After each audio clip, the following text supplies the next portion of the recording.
that I know well. So, What schools in your yeah, George.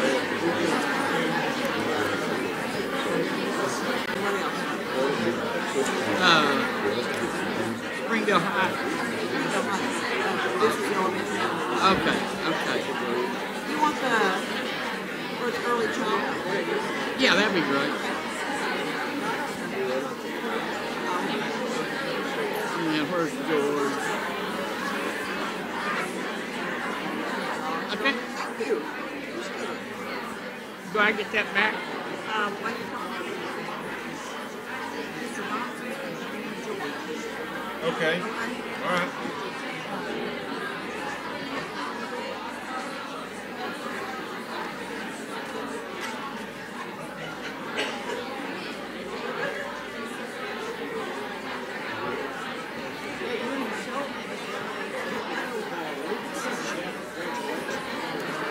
Good evening. I know that's the case. I sure hope so.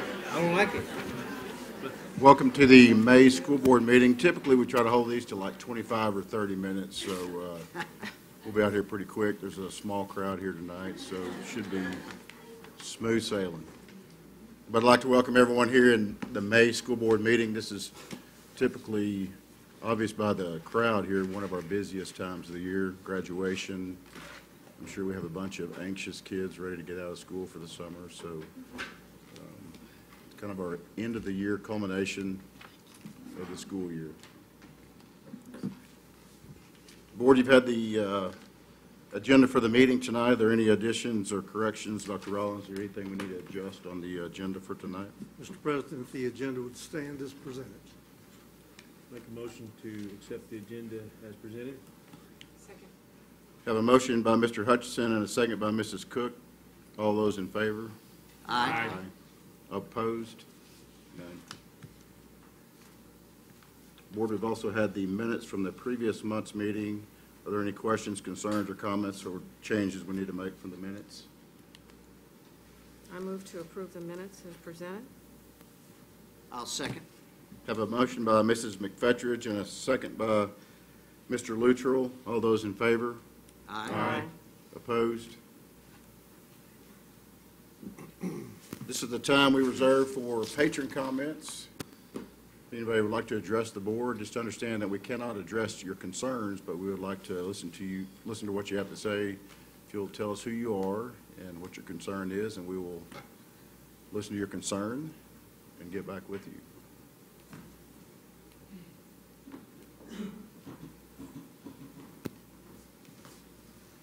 My name is Sam Hannon, and this is my wife, Amy.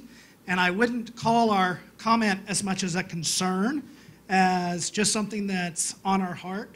And in a week and a half, we graduate our last child from Springdale Public Schools. So it means that we've been here for 17 years in Springdale Public Schools. And Amy and I were talking about a month ago, and we just wanted to come and tell you, the board, and I see a bunch of teachers, principals that have been with our children, and we wanted to say, fabulous job.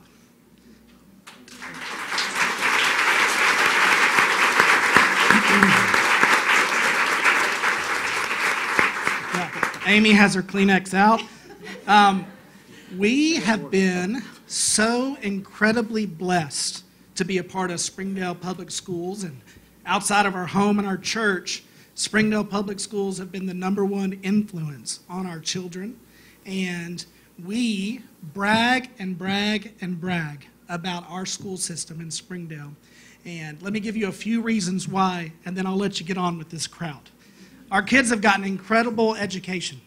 All of them have gotten college scholarships. All of them have been challenged academically, and they have excelled because of the programs they've been a part of. Our kids have had a lot of fun. The extracurricular activities in Springdale, whether the arts or athletics or clubs like, I see that DECA's here tonight, way to go DECA, have been fabulous. They've been to Nashville and Chicago and Atlanta. They've played in state championship games and done stick horse rodeo and Ozark Natural Science Center. Don't cry. And and they've had a blast. And so we appreciate the commitment to the extracurricular. Our children have had a very diverse yet unified experience.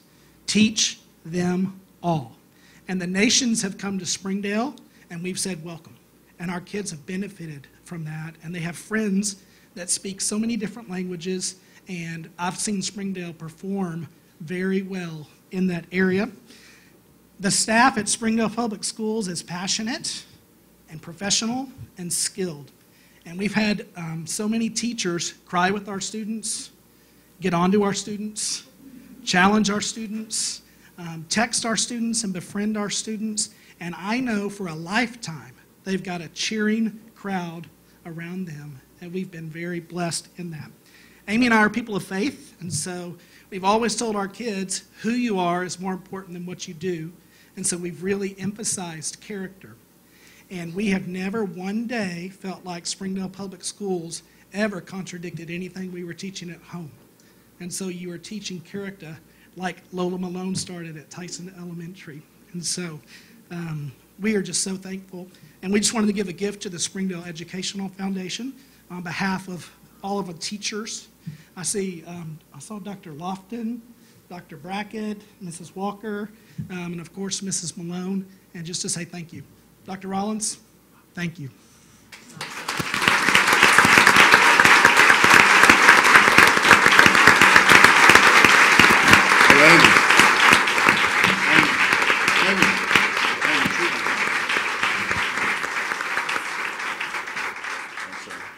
Thank you.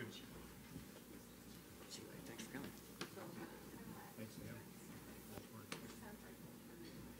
Well, I can't really follow that, so we can officially start our meeting now. Dr. Rollins? Great way to start. Let me invite Andrew West, our student representative from Har-BER High School, to come and lead us in the pledge. Can we all stand, please?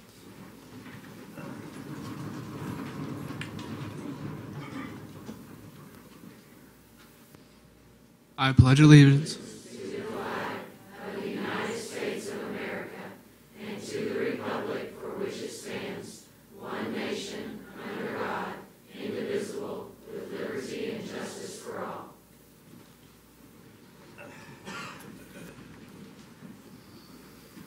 It's really a pleasure for me to introduce Andrew to our audience this evening, and certainly to our school board.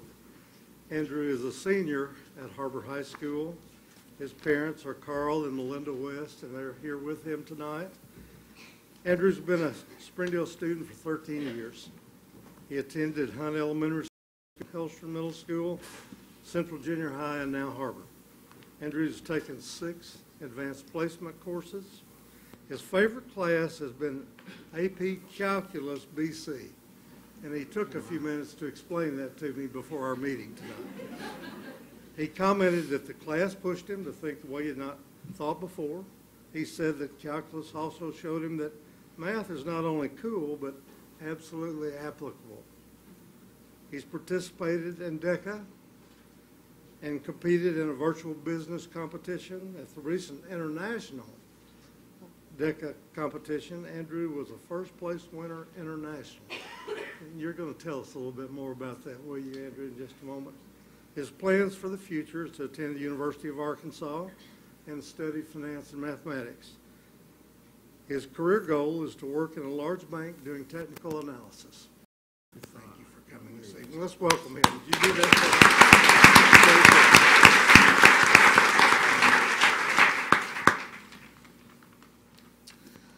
First off, I want to thank the board and Dr. Rollins for inviting me here and giving me this opportunity. I've grown up in Springdale Public Schools, and we have the best teachers here, and we hold ourselves to the highest standard, and I can attribute a lot of that to my success. So, very thankful for that. The options that you guys provide for us are truly limitless, and really allow us to pursue any vocation that our hearts desire.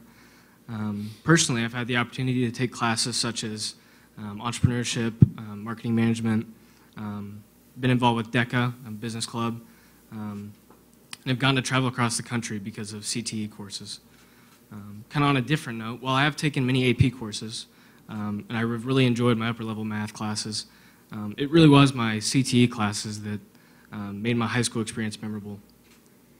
I know a lot of students take these classes to kind of ease up their workload, and a lot of seniors take them. It's kind of a an easier thing. But I'm a huge proponent and believer that whatever a student gets out of a class is entirely up to him, and that if a student is willing to put in the work, he can get whatever he wants out of a class. So I decided that for my junior year, I was going to take accounting. My dad's an accountant, and so I've always heard the stereotypes about accountants, how it's super boring and nobody wants to do it, and so I was pretty interested to take the class. And so my junior year, like I said, I took accounting, and I was pretty pleasantly surprised. I learned to love ledgers and financial documents, and really started to pursue a career in business. Towards the end of my year, I began to make class selections for my senior year. And so I made class selections such as entrepreneurship, marketing management, and accounting too, to kind of see the different aspects of the business world and kind of see what I wanted to study in college. So a summer later, I started my senior year, and I began to take these classes. I fell in love with them, and so naturally when I'm fascinated with something, I continue to search for more. And so a couple of my friends, Isaac Anthony, Zachary Lewandowski, and Paul Manon had been in DECA the previous year, and they really wanted me to join the club. So I joined DECA, and arguably one of the best decisions I've ever made. And I decided that I was going to run for Vice President of Finance. And so I ran for the position, and thankfully I got the spot, and from that moment onward, I was all in. So in DECA, we compete at the state, and if we do well enough, the international level. And so the event that I decided to compete in is called the Virtual Business Competition. And so kind of how it works is I run an online retail store. It's a simulation, and to qualify, you have to place top 2 in the fall or the spring. They do 2 rounds, one in the fall, one in the spring. And you have to place top 2 in your region. And so there's 4 regions. And so last fall, I competed, and I placed second in the southern region out of 500 competitors and qualified for the international competition. And so about 3 weeks ago, me and the rest of my DECA chapter at HAR-BER High School traveled down to Atlanta to compete. And so I was fortunate enough to win the whole competition and bring home the first ever DECA glass at HAR-BER High School. And I couldn't have done this without an incredible advisor and teacher, Mrs. Jennings. She always pushed me to achieve my best, even on days when I really didn't want to work. As a senior, it's kind of hard to do that. And so, she really taught me to always work hard. Also, my parents for always supporting me. Very, very appreciative of you guys and kind of the time that you've spent in me. And I really appreciate that. Also, my whole chapter that supported me. They came down and watched me throughout the competition in Atlanta. I was very excited that they were able to watch and really supported me. It really helped out. But kind of the cool part about that whole story is that it all started with a simple accounting class. I took a new subject that I hadn't considered before, and it ended up changing my life.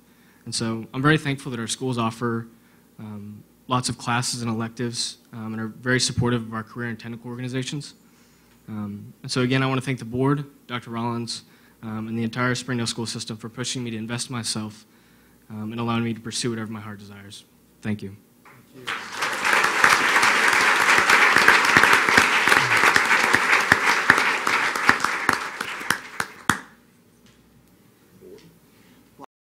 As an accounting major in college, I appreciate how highly you think of the class. Sure. I didn't stay in accounting either. So what maybe advice would you give to a young person starting out as a high school student? Is it DECA? You talked a lot about that. What would be a couple things you might mention to kids getting in high school, where they're going to go next? Yeah, that's a good question. I'd probably say for like an incoming freshman, I'd say kind of find your niche. Just kind of find your area that you kind of have a passion for, something that you enjoy. And honestly, surround yourself with people that are also in that niche. And so like for me, all my friends, are in business, and they all, that's kind of what they want to study in college. And so that definitely helped push me and keep me accountable for Have you got any summer plans? Summer plans, yeah. For, I think June 14th to July, so about a month, I'll be working at Kanakuk as a counselor in training. I'll probably work a little bit in the summer. I work at MJ's Pizzeria, so. Oh, okay. I want to know what was going through your head for the last few minutes of the game. Those pictures are probably some of the highlights of the year for me, just seeing the excitement on the whole team's face, seeing some of the coaches' face, just seeing how they were all just could not believe what was happening and how you were doing, and what was going on in your head at the time? Yeah, I mean, it was kind of, I'll be honest, it was kind of surreal. I remember starting the competition in the fall, and I was like, there's no way I'll win. Like, the odds are so high, like, there's no way. And so, getting there to the end and, kind of knowing that I was going to win was kind of surreal. That's how I'd word it. What does surreal mean? for us old codgers? Just kind of unbelievable and just like I couldn't imagine that it could have happened.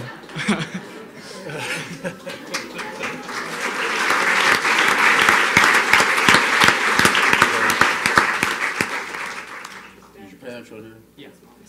Where's the mom? Great job.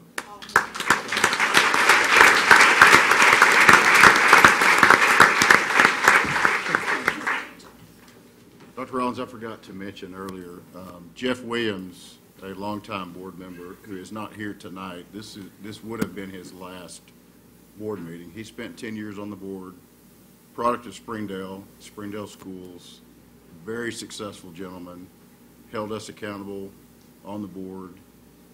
He's the CEO of Car-Mart, if I'm not mistaken. And an accountant. So just want to give him some recognition. Although he's not here tonight, he served the schools in the city of Springdale for 10 years, so we want to give him some recognition.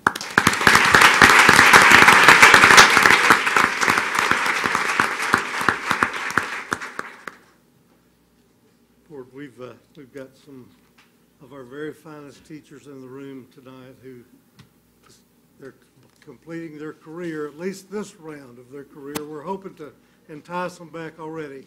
But Dr. Cleveland, if you would come forward and recognize our retiring teachers. No, I don't think so. Good evening, everyone. There are some great privileges that I get to have in the position I have in personnel. First privilege is to hire newly out of college or new to us teaching staff, so get to invite them into the world of Springdale.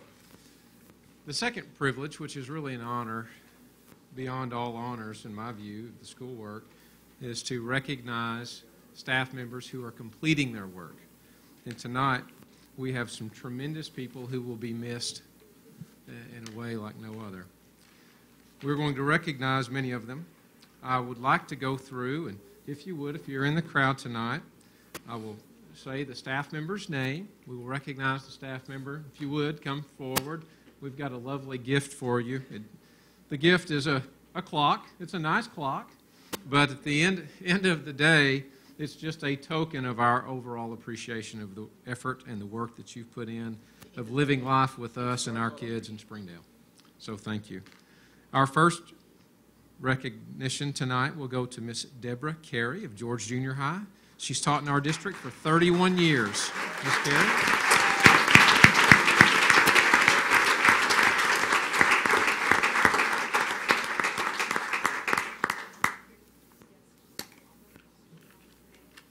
From Springdale High School, Miss Rebecca Froning. She's been a teacher also for 32 years in our district. Thank you, Miss Froning.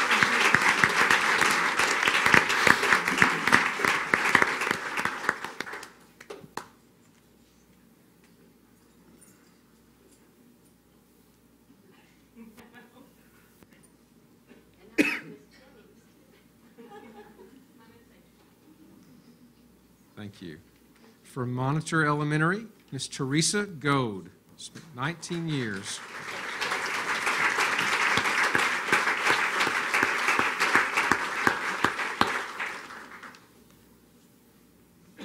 From Jones Elementary, Carol Green, 14 years.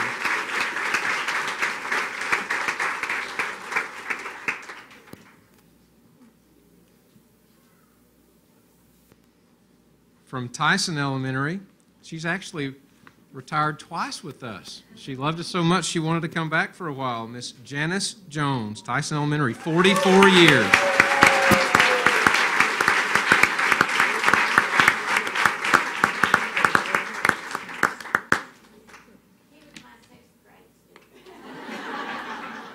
Favorite student she ever had?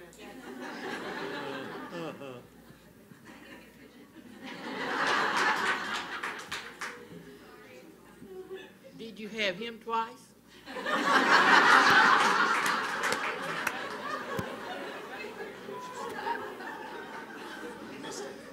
Okay. She certainly may, absolutely, wherever she wants to go. We're going to get a picture. Wherever she wants to go. From Walker Elementary, Leslie Lovelace, 33 years in total.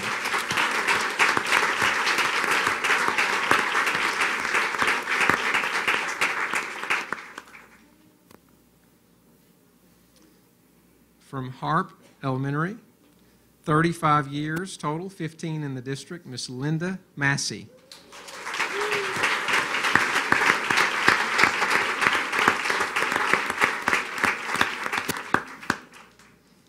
From Jones Elementary, 30 years in the district, Miss Cynthia Milan.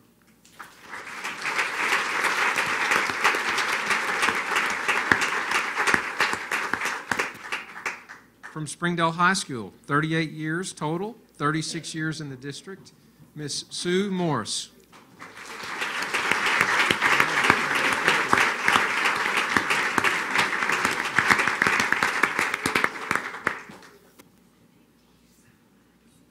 From Southwest Junior High, 23 years in the district, Miss Dottie Newberry.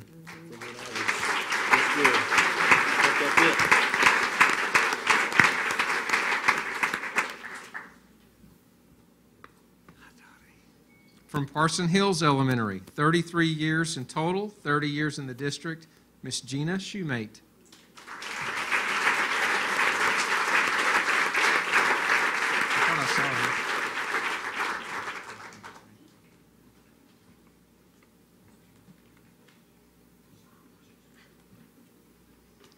From Helen Tyson Middle School, 32 years teaching, 3 in our district, Miss Melissa Ward.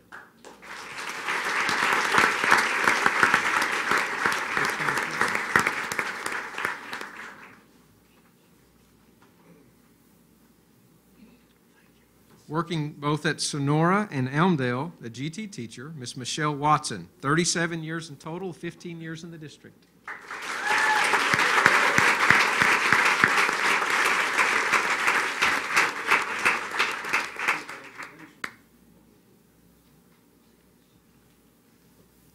From Parson Hills, 22 years in total, 22 years in the district, Miss Janice Whitmire.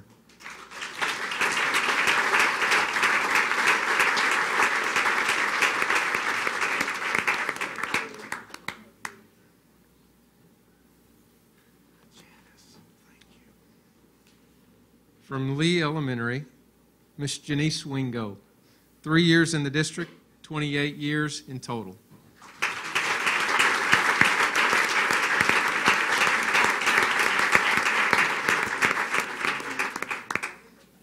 I've known Miss Wingo for 20-plus years, so glad she's here.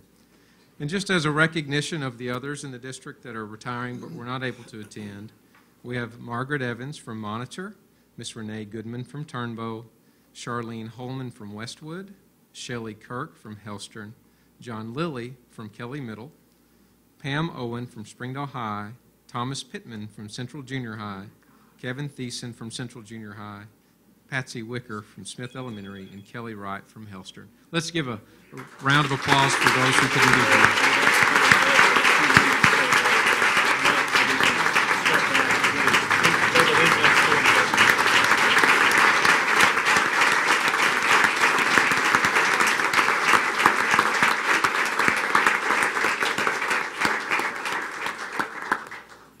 We'd like to get a picture of you all if you don't care.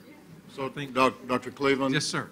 So, to kind of wrap that up, that group in front of us here tonight, plus the ones that aren't here, is close to 800 years of service.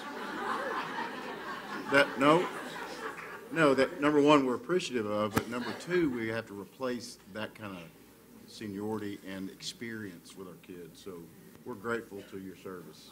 Very, very great shoes to fill. We'll do our very best to do that. Is that okay for you all to be on the front steps for the picture? Wonderful. Thank you so much.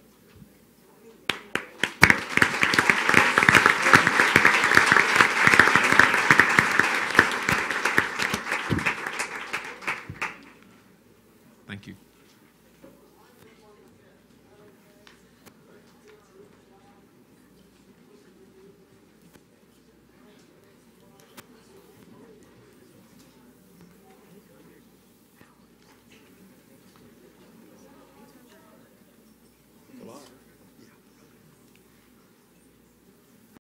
Mr. President, we're on item C on the agenda.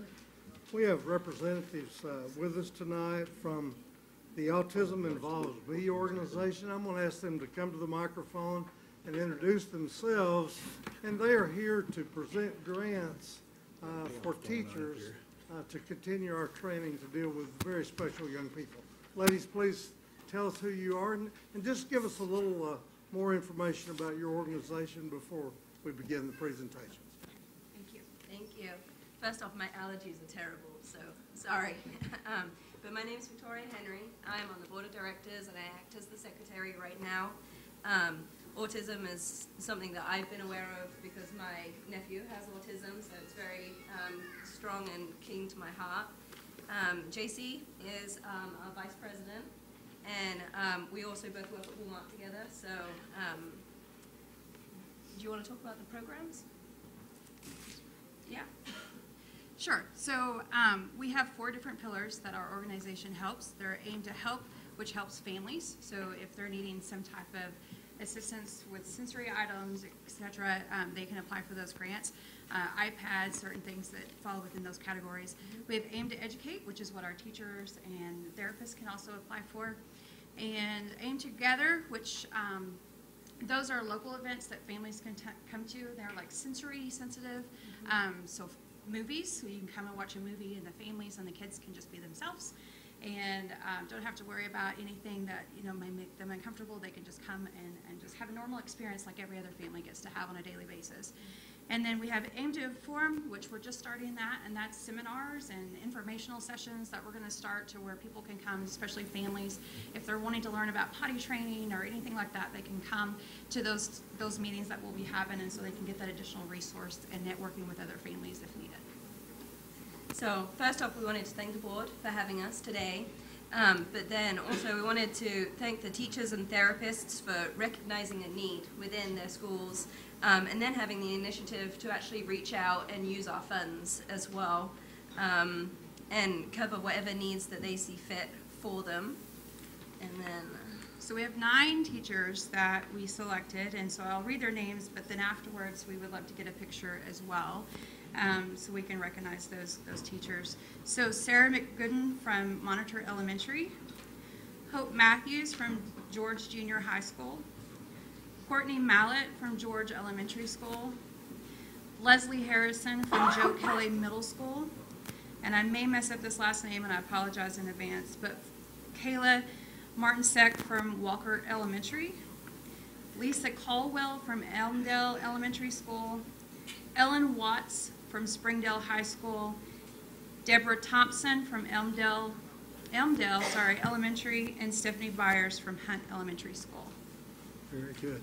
Can our award winners come over there?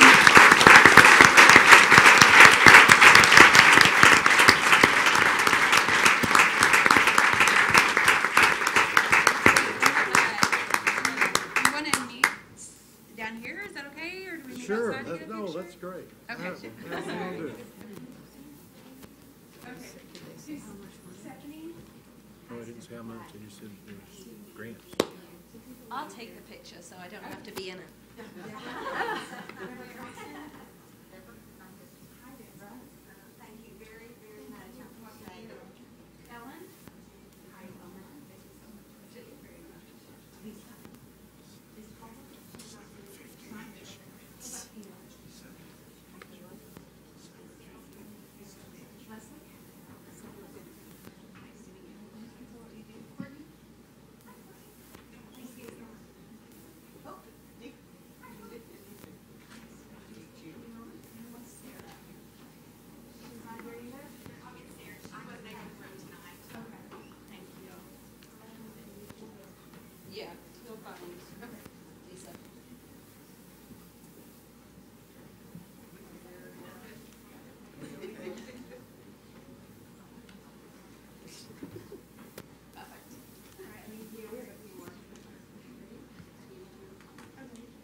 Great. Congratulations. Thank you for having us.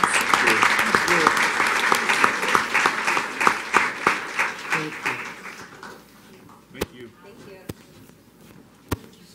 You're welcome. Thank you.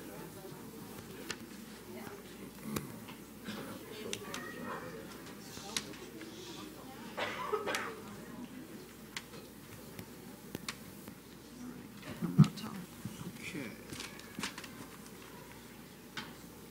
We are very proud to announce our Springdale Teacher of the Year tonight. Each year, we alternate between elementary and secondary, and this year it's elementary's turn. There were 19 Teachers of the Year, one from every elementary and one from our pre-K program as well. We asked them questions about educational history and professional development, philosophy of teaching, views on educational issues and trends, and evidence of student achievement gains and as a result of my teaching. All I can say is I read all the applications, and oh my goodness, we knew we were blessed in Springdale, and we certainly are. And I also want to add this, having been in schools, these folks are awesome, and so are a whole lot more. We are so blessed here in Springdale. So, teachers, as I call your name, if you'll come down, and one of our board members will give you a gift. And if you will just stand on the sides, that would be great.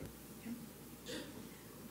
From Bayari Elementary, Kelly Isaacs has spent most of her years as a kindergarten teacher. In her application, she told us, "It is so important to know my students. Every student is unique. Every student has different needs. Each is unique with their own learning style. Each learns at his or her own pace. Every one of my students is capable of learning and can grow and be successful. It is up to me to find their potential and how they learn best." Katrina Anderson. Katrina Anderson teaches first graders at Children's Nap. She believes an educator and encourager for learning. I should never be complacent or stagnant in my learning, so I am constantly learning new material to help my children succeed educationally, socially, and emotionally. Rachel Sanford works with our pre-K children in the STAR classroom. She says the students who struggle with the social emotional issues at such young ages have inspired me to alter my career focus on the early years of development. It is a well-known fact that the first 3 years of a child's life are the most crucial for overall brain development. I began searching for a better way to meet the needs of these students who shouldered such heavy burdens. Amanda Andrusina, I think I pronounced that right. Did I say it this time? Yes, good, thank you. Amanda was teaching me. She teaches second graders at Elmdale, and she began her career here in Springdale teaching parents in our family literacy program at both Parson Hills and Elmdale. She writes that during that time I learned many things about the ESL classroom and had the opportunity to build my knowledge and skills throughout my time with the program. Veronica Mayo teaches fourth graders at George Elementary.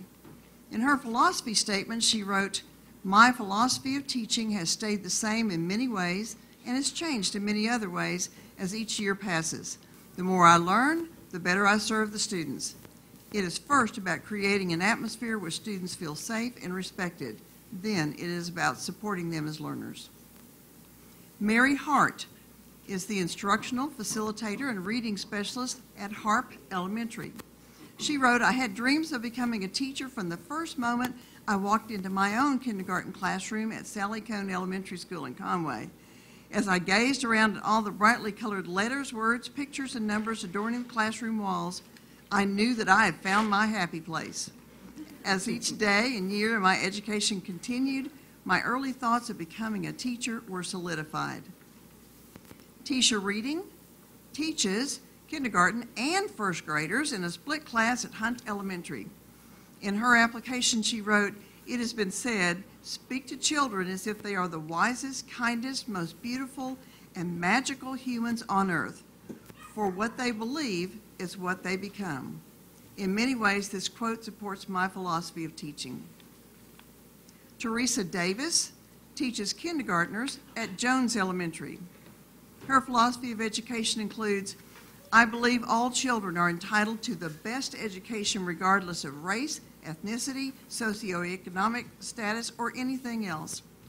I also believe it takes a village, which includes parents, teachers, the community, health services, and many more to develop the whole child.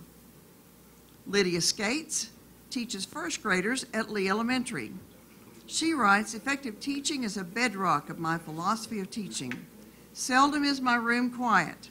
Students often collaborating, when possible, hands-on learning takes place using the different learning styles of visual, kinesthetic, and auditory. I want learning to be exciting for them.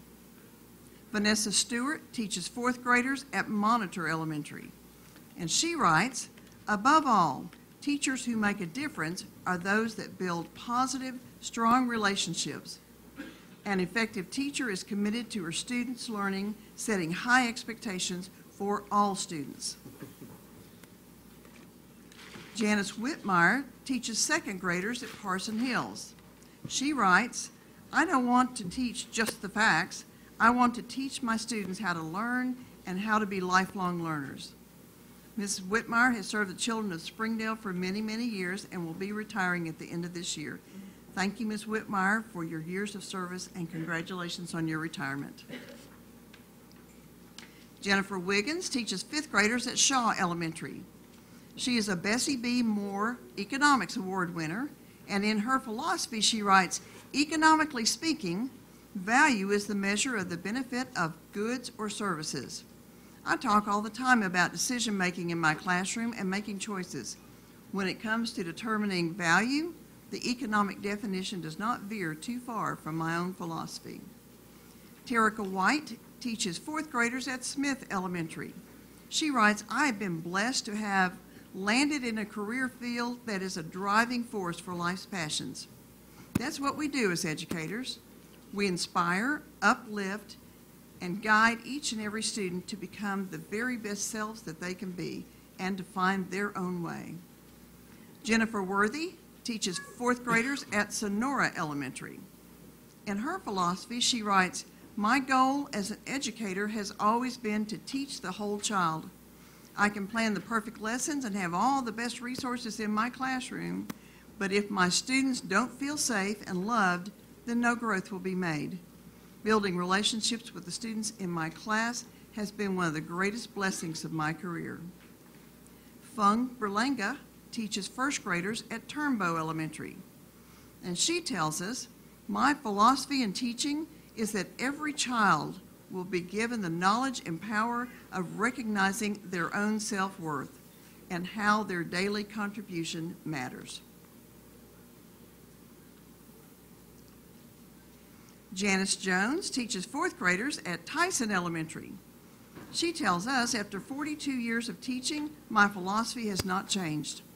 I sincerely believe that every child has the inherent right to be secure in their environment, to be challenged academically, to be loved unconditionally, and guided to become the best that they can.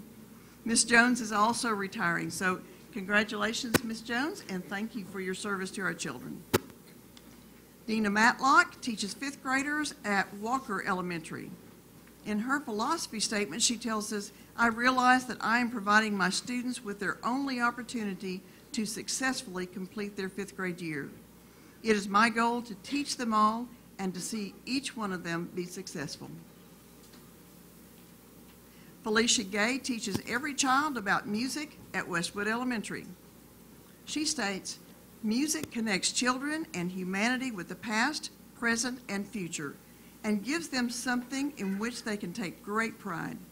As a music educator, one of my top priorities is to provide a safe and welcoming environment for my students to learn about music and to grow as musicians.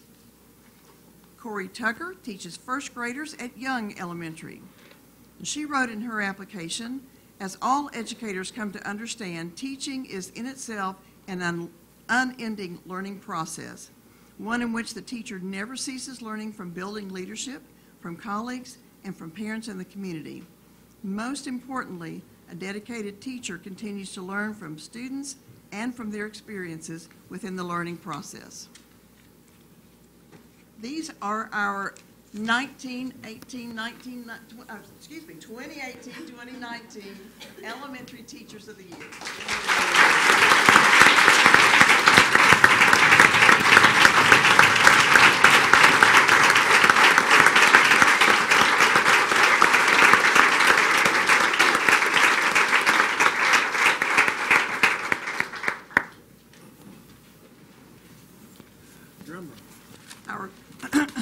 Our panel of interviewers who have all been of the years of some kind, teachers of the year, administrators of the year, interviewed some of these teachers, and our Springdale, our 2018-2019 Springdale Teacher of the Year, believes that a great teacher is a lifelong learner who seeks to improve the classroom environment, school, and community. A great teacher is flexible to change, including societal, technological, and educational changes. She believes that giving children responsibilities, real-life projects, provide them with a feeling of importance by displaying that their role in the school community is significant. The growth scores of her students show that nearly all of her students grew significantly in literacy and in math. Our Springdale Teacher of the Year demonstrates that she truly does focus on the whole child. She's not a stranger to the board, because she's presented to our board not only at luncheons but also at board meetings. Please help me congratulate our 2018-19 Springdale Teacher of the Year, Vanessa Stewart from Monterey Elementary.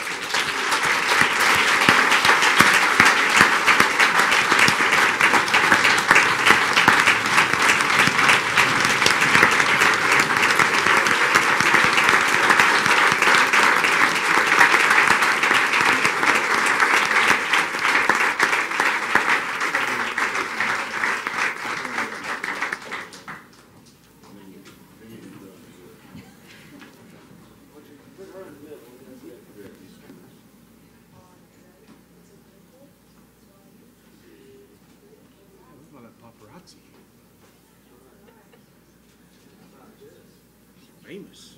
If we can get all of the teachers to come step out on the steps, we'll get a group picture.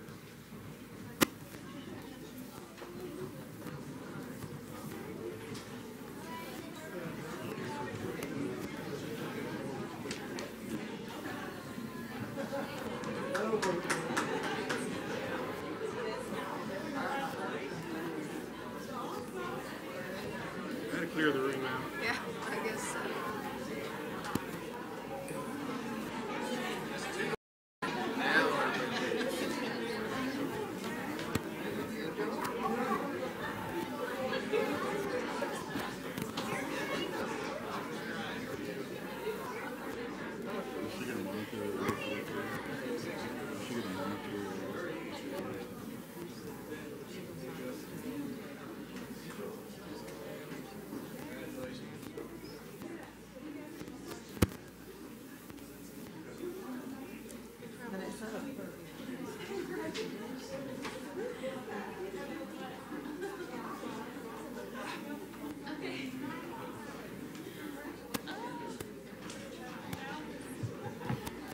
Thank you. So you're going to Disney World now?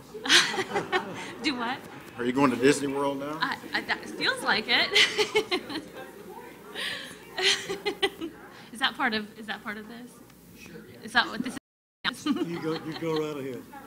Welcome. I am so thankful right now. I taught for Springdale schools for 8 years. I've taught for 8 years, taught for Springdale. Couldn't imagine being anywhere else. This is an amazing district. I know that every day what I do makes a difference. It's so important to me. I work with the greatest people. I could not do what I do every day if I didn't have an amazing administrators, amazing counselors, and amazing staff. My team is amazing. And that's because Springdale is so great at hiring their teachers and their staff. And I'm just so grateful for this day. Thank you. Thank you.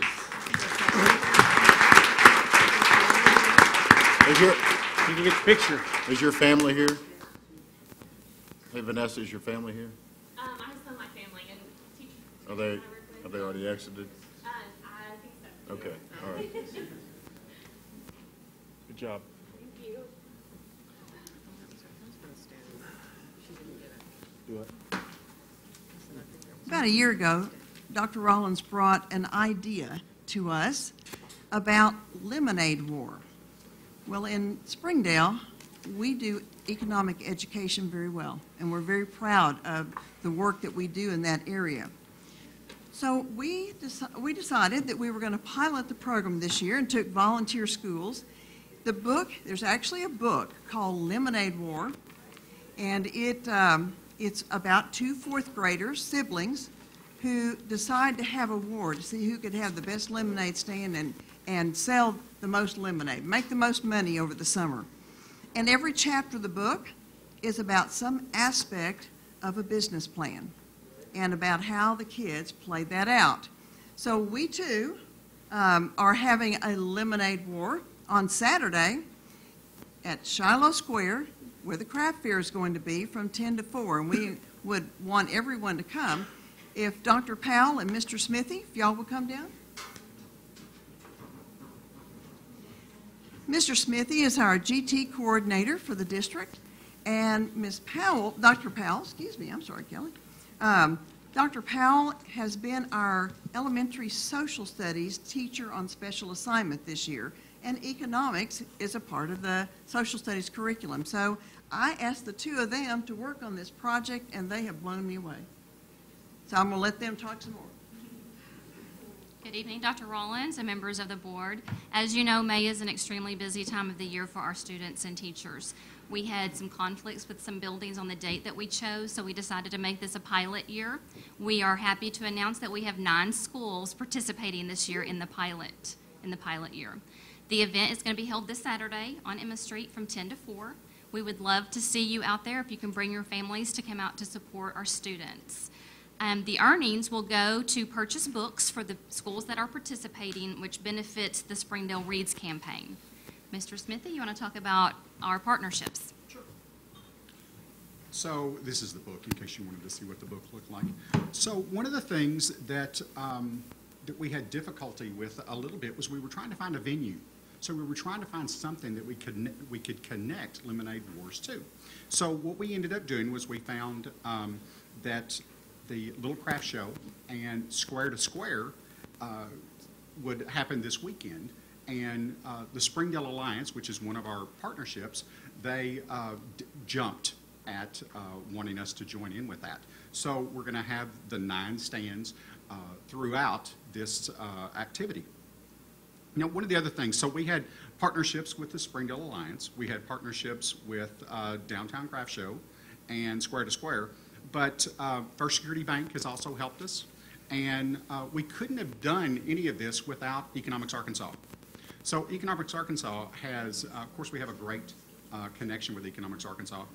But Marcia Masters has created curriculum.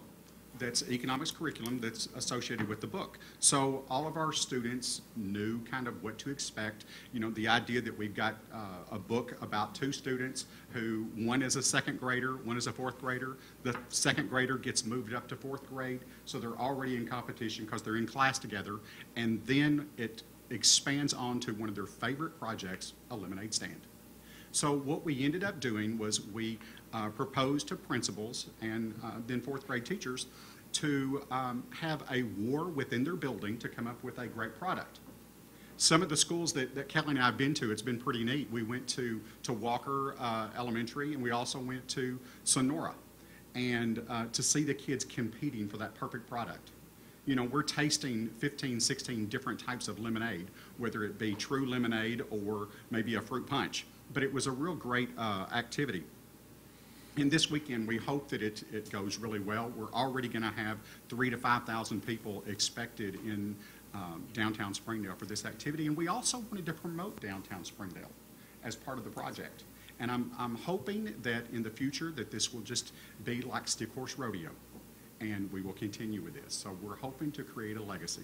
And the proceeds are going to Springdale Reads. Springdale Reads. That's unique. So that way. One of the interesting things with it was we we tried to create an opportunity for schools to basically take a small business loan so they could borrow from us. Then they have to pay it back, of course, you know, with that. But they could also go out and give partnerships. So we're giving away trophies, and one of those trophies is dealing with your community partnerships. We also have, you know, the most creative stand, the most profitable stand, those sort of things. But, you know, a little competition is good. I think it's also my understanding, Dr. Rollins told me this morning, I believe the Little Rock School District has done this, and I think they've been They did it last year. very successful as well. That's good. It's a good idea. Any other questions? We hope to see you guys there.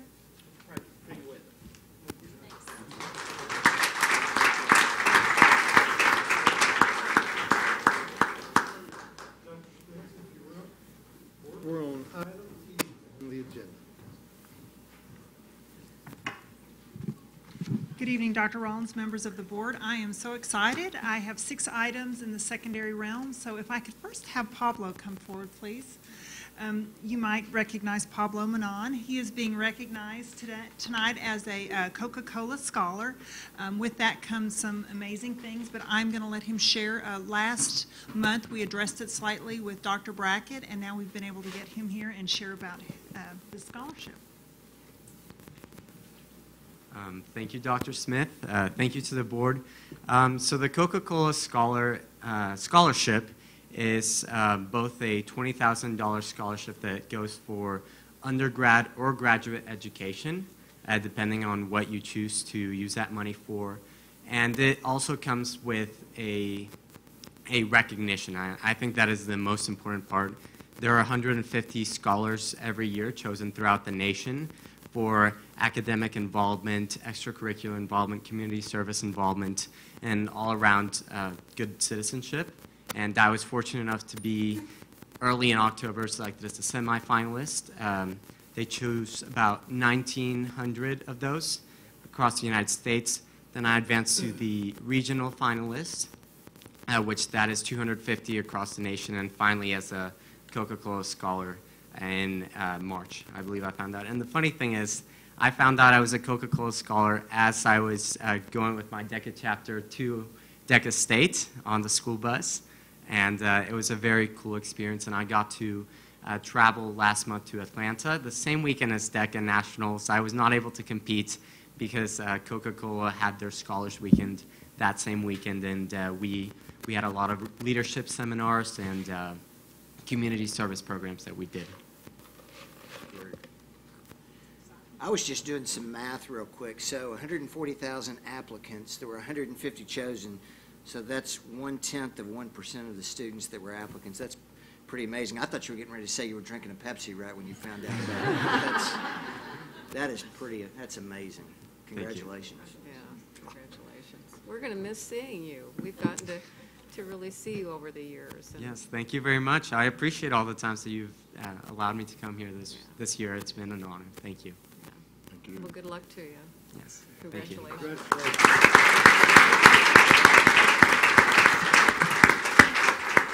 So we're not quite done with Pablo. If you look at item number 2, please. So if I could have Mr. Fontenopoulos, our academic coach, he's going to come forward and help share our National Merit finalists with you. Good evening, Dr. Rollins. Good evening, board. How are y'all doing? I'm super excited about being able to talk about and being able to introduce our 4 National Merit finalists. So there we go. Bang that around. Dr. Rollins, if you come forward and maybe help congratulate these students. To begin with, the National Merit finalist has completed a series of steps. Number 1, they've completed an arduous application process. They've consistently held a high GPA. They've written essays. School officials have endorsed them, and also they have confirmed their earlier PSAT scores with, again, this year's SAT score.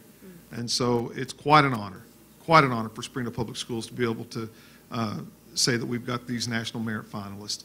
First, I'd like to introduce Caroline Loneman. Caroline is she went to school at J.B. Hunt Elementary School, Hellstern Middle School, Central Junior High School, and HAR-BER High School.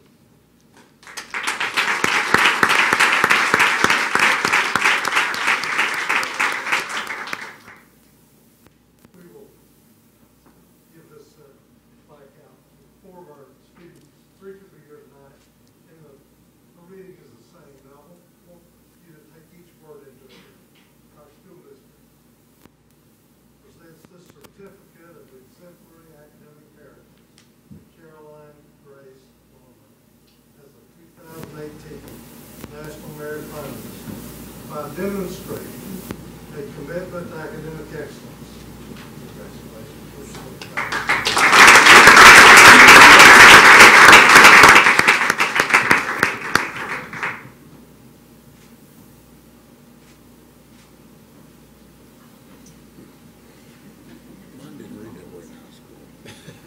You missed that one? Next, I'd like to introduce no stranger, Pablo Manon. Pablo is from J.B. Hunt Elementary, Hellstern Middle School, Central Junior High School, and HAR-BER High School.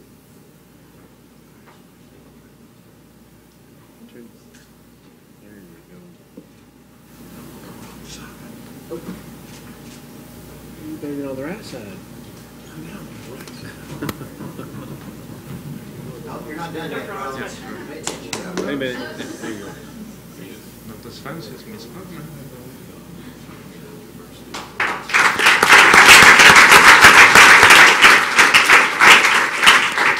Next is Miss Maria Pratt. She went to Walker Elementary, Hellstern Middle School, Central Junior High School, and HAR-BER High School.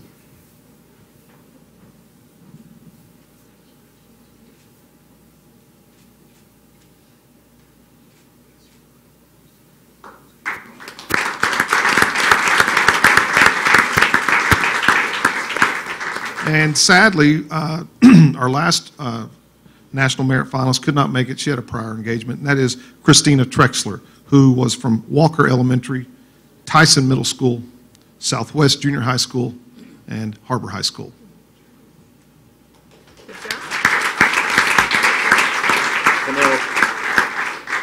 So all of y'all really can't get off that easy. So can I have y'all, all three of y'all come up here and? All three come back, if you don't mind.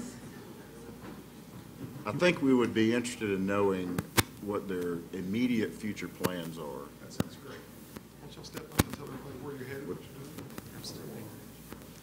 Absolutely. So I will be going to Ohio State University. I will be going into the Eminence program, which is a full ride community service program, and I'm going to be studying political science and some other major as well. Haven't decided what the second one will be there. And your parents are here? Yes. We recognize them.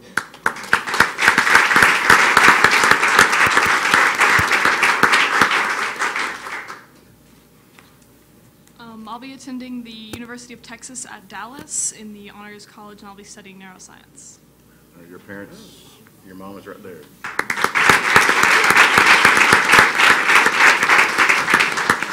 I'll be at Baylor University in the fall, and I'll be a science research fellow with a concentration in biology and hopefully like math and science and Spanish. And your parents?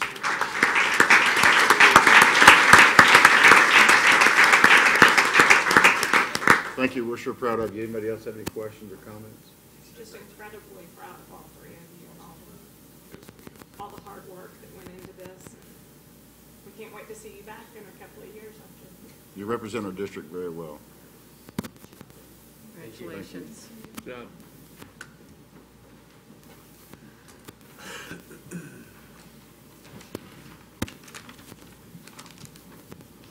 We definitely have amazing students. At this time, can I have Dr. Davis come forward, please? I'm pleased to announce that Dr. Davis, who's the assistant principal at Archer Learning Center, he's been selected to serve on a board of the National Alternative Education Association. He is going to be representing Region 6. That includes Arkansas, Texas, Oklahoma, and Louisiana. And the vision of NAEA is to engage and empower alternative, non-traditional educators to positively impact students' lives by providing resources, advocacy, and professional learning. And of course, this directly supports the vision of Archer Learning Center, which is to become the state's most effective alternative school. Dr. Lyons, from the principal of Archer, was not able to be here, but she did want me to share that Dr. Davis has a vast knowledge of best practices for curriculum, instruction, social emotional support, and professional learning. The opportunity to serve on this board will allow Archer Learning Center Springdale Public Schools, the state of Arkansas, and Region 6 to lead the way in promoting alternative education. I've been very blessed to work with him quite a lot this year, and he's got a great vision for what is happening at Archer Learning Center and also for the district, and I'm very excited for him.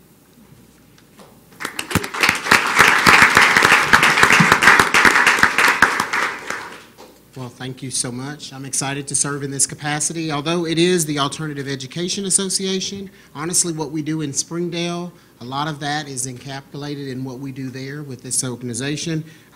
Anything innovative is definitely alternative, and sometimes we think alternative is just Archer, but really all of the things that our district is about serving the needs of students, and it's really cool and exciting to be a part of this and a part of really representing our district in this way. So I'm excited to serve in this capacity.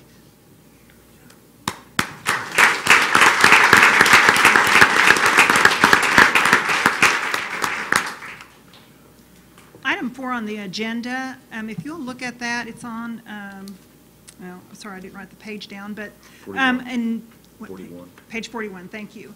In the 2017 General Assembly passed Act 1118, and what that did is it allowed students that were identified as school lunch students to be required not to have to pay for 6 hours of college classes if they were taken at the high school level.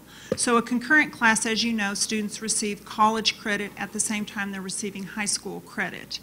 And so what this also did was allow districts the opportunity to decide what they wanted to do. With the vision that Dr. Rollins has for personalization and for the high academics that he has, we wanted to continue with our concurrent programs, and so that's what we've done.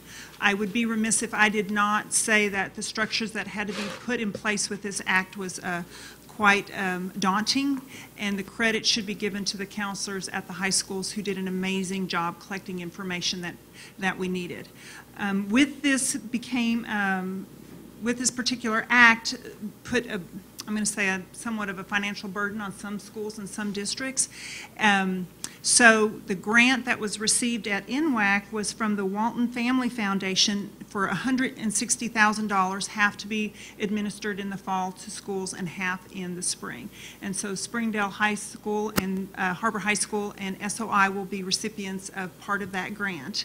And so we'll be helping pay the district's expense that they've been accruing for the last year or so. So we're quite excited about this. One of the things that this is doing, this particular grant will do, is it will open up the opportunities for students that do receive free and reduced meals to take concurrent classes. In the past, a financial part of that has been a barrier for some students, and so we don't want that to be a barrier, and so we are very excited about this opportunity for Springdale schools. So, any questions about that? Well, it's that time of year. We are in May. It's hard to believe that this year has flown by. So we are now at the stages where we are celebrating the successes of our students and also graduation. So at this time, I would like to invite the 3 high school administrators. Dr. Lyons was not able to be here, so Dr. Davis is going to give you some information about Archer.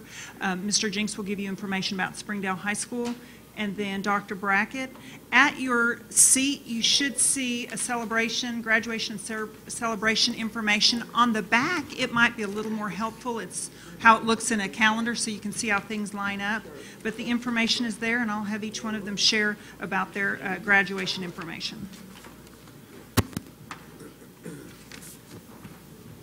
So you should have a folder for me, it's black, with information about graduation. I just want to highlight briefly some things that you'll want to know about.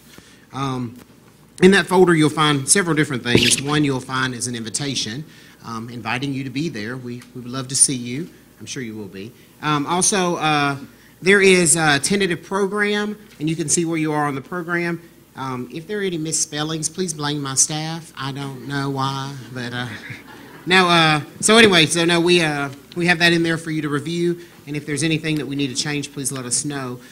Also in here, we're very excited this year that Raven Cook, who's an educator at Crystal Bridges, Museum of American Art will be our speaker.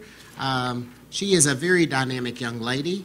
Just graduated from the U of A a couple years back and has been doing a lot of great things with Crystal Bridges and all over the state.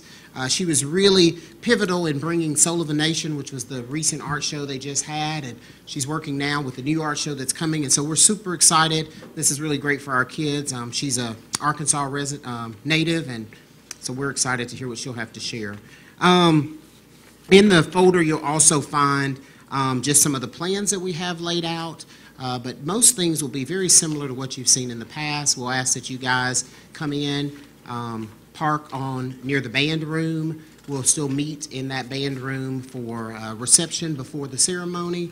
After that reception, Dr. Lyons will actually lead you guys to the stage where you will get to participate in actually helping pass out the diplomas. And then at the very end of the ceremony, you'll be free to stay back and meet and greet if you'd like. So we're really excited about that. Do you have any questions for me about our graduation? Do you know how many you're graduating yet? Well, this is that time where we're not completely sure. Okay.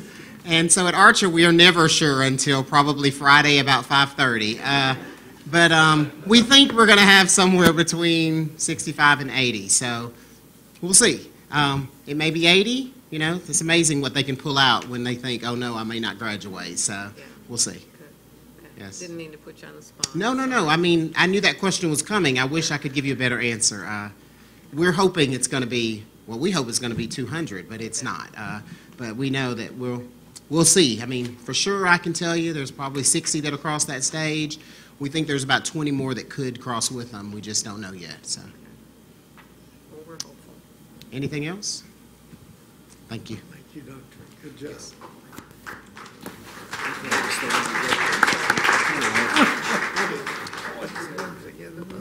Ladies and gentlemen of the board, once again, Springdale High School will hold its commencement exercises at Bud Walton Arena at 1 p.m. on the 19th. Lisa Cook will be our speaker, so we're really excited about that. Quinn. I'm terribly sorry. Lisa Quinn. And she'll be our speaker. Has a great inspirational story about her battle with cancer, and she's going to be a wonderful speaker, and we're looking forward to that. We are looking at about 620 graduates. As Dr. Davis said, some of them got dragged kicking and screaming to get in there, but that number will go up as we go across. And this Friday, we'll have our senior assembly. We'll be honoring all our graduates, but also going through the traditional, handing over the gavel from the senior class to the next senior class, and then also talking to our kids who have won scholarships. We're very excited about that. So we look forward to having you there. We'll have everything set up where we've had in the past. You go in your packet, you have the parking pass. You have your pass to be able to get on the floor. Dr. Rollins, you'll get yours tomorrow. And he's looking around. And we'll have staff out there. We're right after Bentonville. And so what has been past that, same as this year.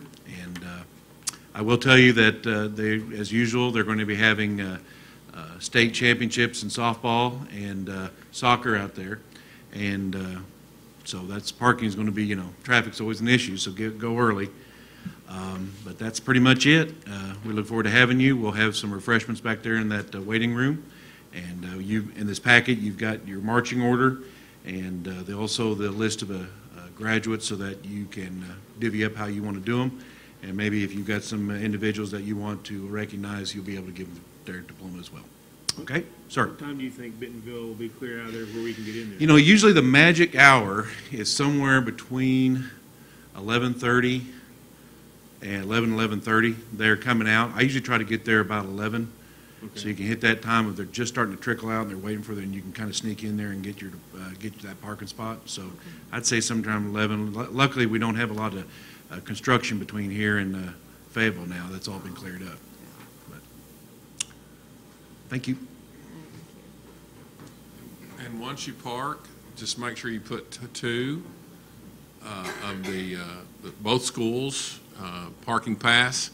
I gave yours to Miss Cynthia, and so if you haven't received them, she has them. You also have received a packet of information. That packet of information we hope is informative for you in our preparation.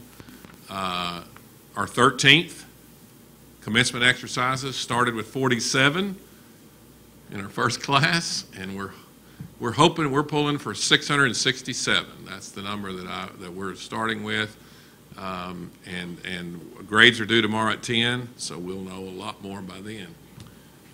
We do feel like that by August, all of those will have their diplomas.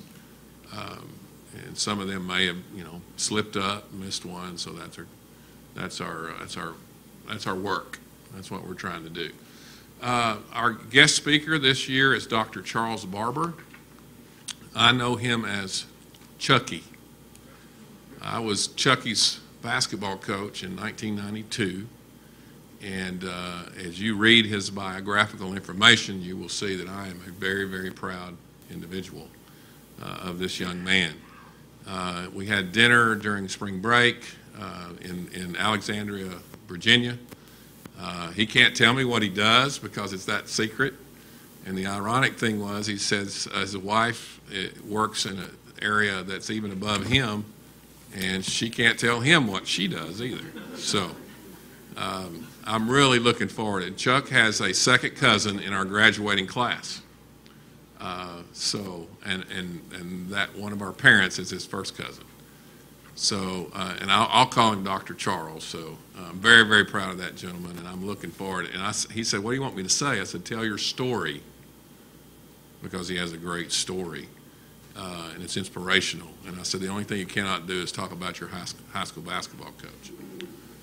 But I think that we're working steady toward this commencement. We're looking forward to it, and I'll entertain any questions that you may have, particularly as you look that over. It'll be Miss Davis's last. Struggling a little bit with that. She's been offered 2 jobs in Oklahoma City. I was praying she wouldn't get in. So she's deciding which one she's going to take, as her husband has moved out there and taken a new position. We're proud of her and looking for opportunities to honor her throughout from now until June, end of June. So thank you.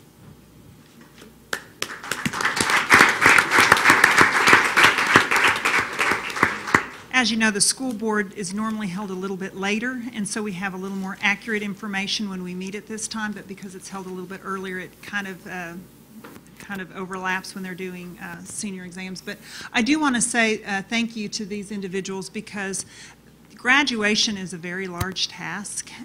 Coordinating it, meeting with the people, meeting with individuals, finding speakers and so forth. And so I just want to thank them and also their staff, because it is a very large, very, very large task.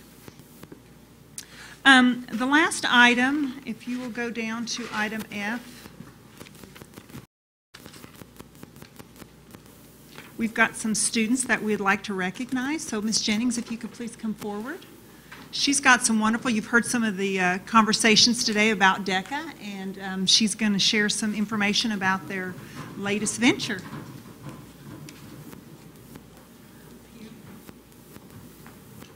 Thank you guys very much for having us today, for supporting our students. And Dr. Owens, thank you for your continued support of our CTSO.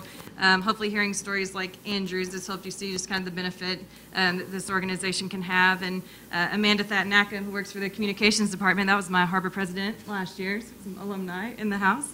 But on February 28th, Mr. Unger and I took 53 students to Little Rock for DECA State. And if you're still not sure exactly what DECA is, we prepare emerging leaders and entrepreneurs to be college and career ready. So it focuses on marketing, entrepreneurship, finance, hospitality and tourism, and business management and administration. So these students have a choice to compete in either a role play situation where they're either by themselves or with a team. They're given some kind of problem that they have to figure out, certain like marketing terms or things they have to include in there, and then they present to a judge. Or they're allowed to do a written event where they put together sometimes up to a 30-page presentation paper that they put together, a formal presentation, and then they go present for a judge. So of those, we had 15 first place winners, and these are some of our first place winners here tonight. We had 9 second place and then 9 third place. And I'm going to let them introduce themselves and tell you what event they competed in. Hi, I'm Pablo Manon. I competed in Food Marketing Series, which is a role play, And I was also originally with Andrew as his teammate in virtual business, but he was too good for me. So I ended up doing my own event as well. Hi, I'm Connor Clarity. Me and Corbin Helms over there, we did entrepreneurship, team decision-making, role play. I'm Caroline Kane. I did marketing communications role play. Hi, I'm Zach Lewandowski, and I did entrepreneurship role play. My name is John Ryan Cook. I did marketing management, team decision making with my partner Andrew Whitaker. He couldn't make it here tonight. I'm Corbin Helms. I did entrepreneurship, team decision role play with Connor Clarity. I'm Joseph Buckholtz, and I did startup business plan. I'm Parker Willis, and I did sports and entertainment promotional plan written event. My name is Andrew West, and I competed in virtual business challenge retail. Some of your children got to travel with us this year, so thank you for allowing them to come. Do y'all have any questions for them? No, but I have to say I was a member of DECA in high school. And when you were up here talking about virtual, I was thinking, gosh, we didn't have computers, we didn't have cell phones, we didn't, I was trying to think back if we actually had calculators. And if we did, they were like this big. Changed a lot. But it was very instrumental in my life as well. I learned so much and made some great friends along the way. How many of you are going into business? And there's 2 sophomores. It was our first time to ever take sophomores, so we got a couple sophomores. How many are not seniors? Yeah, just those 2. 2 right there. Okay. Well, good. Anybody, so there was evidently some water that came into the building? Yeah, it was crazy. Everything was good. My bathroom was flooded, but everything else was fine. So our hotel had a little incident in Atlanta, but survived. How does this fit in with, I know there's FBLA also. Right. How does that fit in with? Really, FBLA kind of focuses more, they have like a whole kind of Microsoft Office competition and IT stuff. And so a lot of our events are kind of similar, but ours focuses more on marketing, entrepreneurship, so it's kind of different events, but kind of similar format in what they do. What does DECA stand for? Well, okay, so long story, but it really doesn't stand for anything anymore. So it used to be Distributive Education Clubs of America, but it doesn't really stand for that necessarily. So it kind of worked like JAG did a long time ago. It was like putting kids to work, and it's changed a lot since then. So, but they did not want to get rid of the name since it's been around since the 1940s. So, yeah. Anything else? Good job. Thank Really you. Good job.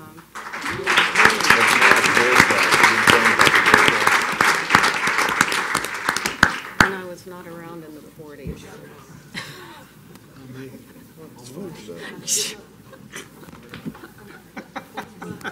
Hey, you brought it up. See, FBLA used to do the marketing entrepreneurship. I'm trying to remember, we didn't have FBLA. I actually got to meet JC. We actually went to Houston. Hello there. We have major news. Springdale was the top earner in the state of Arkansas for the Arkansas Rewards and Recognition Program. It was established in the 2017 legislative session with a total of $7 million that was dispensed across the state. And here's some things that are pretty interesting. To be able to receive this, schools had to perform within the top through 10 and top 10% of public schools across the entire state of Arkansas in the areas of high student achievement, high student academic growth, and this can also include, if it's available for that particular grade level, graduation rates. The thing that is most interesting is that of our schools, we have so many who qualified based on the parameters that were set forth, and Springdale has been awarded a total of $896,000, which is just staggering when you think about it. And what is really interesting about this process is it puts the autonomy of spending these funds directly in those leaders' hands, which is the great part. So they're able to take each of those separate funds and they have a process at which they kind of go through to determine what that looks like. So to do that, they have to, I'm sorry? Excuse me, these are state funds? Yes, sir. Yes, sir. To do that, they have to establish a committee, And the committee must determine the best use of what those funds would be. So the committee must include the principal, a teacher who's been elected by the faculty at a parent representative from the local PTA or another parental involvement organization, and they come together. They have the discussion and they make out a plan. They submit that plan to Dr. Rollins or Dr. Smith, and that's shared also with Mr. Hayes, and then they go forward with spending the money that they have definitely and most assuredly earned. So we sometimes don't ever stop to say, way to go, or attaboy, that's a great job, but I think our meeting couldn't have started better tonight than what the parents had to say about their lineage or their experience in Springdale School District. Like, you can't say it any better than that. But not only that, we have the data to support that we are making gains and we are making improvement in Springdale schools. And amongst great odds and great challenge, we continue to do that, which is amazing. So I want to just take a moment to recognize these wonderful leaders. I know that they would want to also recognize their phenomenal staff. As you know, this is a busy time of year, so those that could come, let me know that they would be here. But I just want to take a moment to recognize them. Elmdale Elementary School. Jones Elementary School. You have to stand. This is a big moment. It's a lot of money. I mean, you've been here an hour. A lot of work. Yes. Lee Elementary. John Tyson Elementary. Westwood Elementary. Central Junior High. Southwest Junior High. Walker Elementary. George Elementary. J. O'Kelly Middle School. Helen Tyson Middle School. Bernice Young Elementary. Harp Elementary School. Bayari. Hellstern Middle School. Hunt Elementary. Turnbow Elementary. Monitor Elementary. Willis Shaw Elementary. Sonora Elementary. Linda Knapp Childers Elementary. And the Don Tyson School of Innovation. These people are, as you know, some of the best leaders that we have in our district, and it is always so nice to be recognized for your efforts and what you do, and it is even better to be handed a check to go out and spend on improving instruction and furthering that. So I know Dr. Rollins is very proud to be the #1 producer of those funds. Absolutely.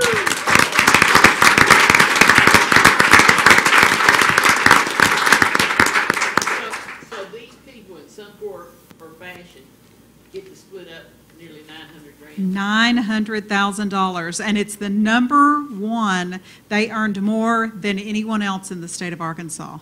So, make sure I understood. So of the 900,000, each Yes. school got a designated Each amount? school, You and don't have to tell me what it is, but well, they it's- have yes. full autonomy Yeah. through some approval process Well, to spend the yes. amount that they actually won. Yes, so they take the amount that they've gotten. So I'm just going to use one example, if you don't mind. So let's take Jones Elementary. So Jones Elementary is going to receive $51,423.12. And of that amount, we take it, the state of Arkansas tells us where to deposit it, so we keep it in our bank account. And then what they do is they sit down with a committee. She sits down with her PTO person or PTA person, whatever she's got. She sits down with a faculty person who's been elected to say, this is going to be the representative who's going to come, and they craft a plan. They say, you know, to really improve in student achievement or instruction in our school, this is the next thing we need to do. And then they have autonomy. They determine what the plan is. They submit the plan to us, and then we do take the charge of if there's let's say she wanted to hire a temporary position, or let's say she wanted to offer tutoring or a summer program or after school or whatever that is. We handle the payroll part, but she drives the train in terms of what she chooses, which is awesome. That's the most fun part about this. We typically don't have such free reign. I've heard maybe some other awards that it goes into a pool and no, it's and they great. don't get really They know shared, exactly to the probably, penny how much they get. So I think that's great. I was just making sure yeah. I heard what you said. Yes, it's awesome. And we very rarely have such autonomy with our funds to be able to say, here you go, do whatever you think improves student. So that's what's also so great about this money and the legislature taking this step to put this law in action, because it actually gives us, a lot of money to be able to do good things for students. So. Where has this money been before?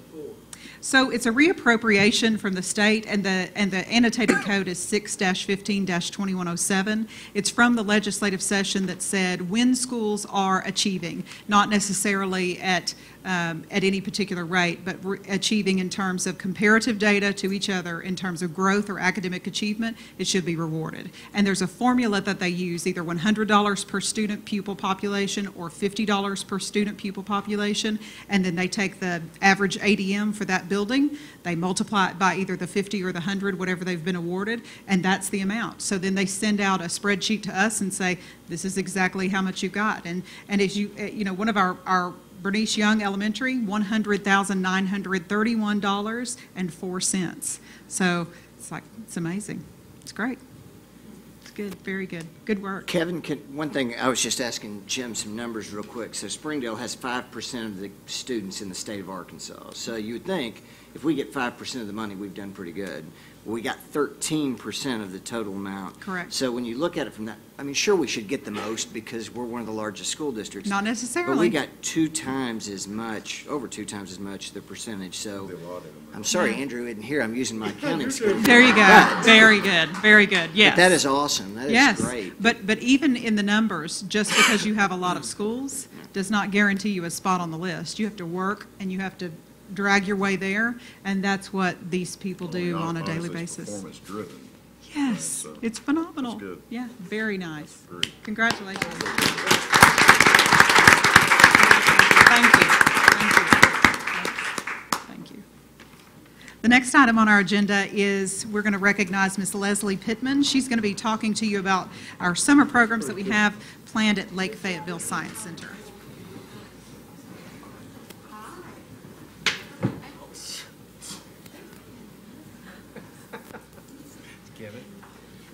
Love to have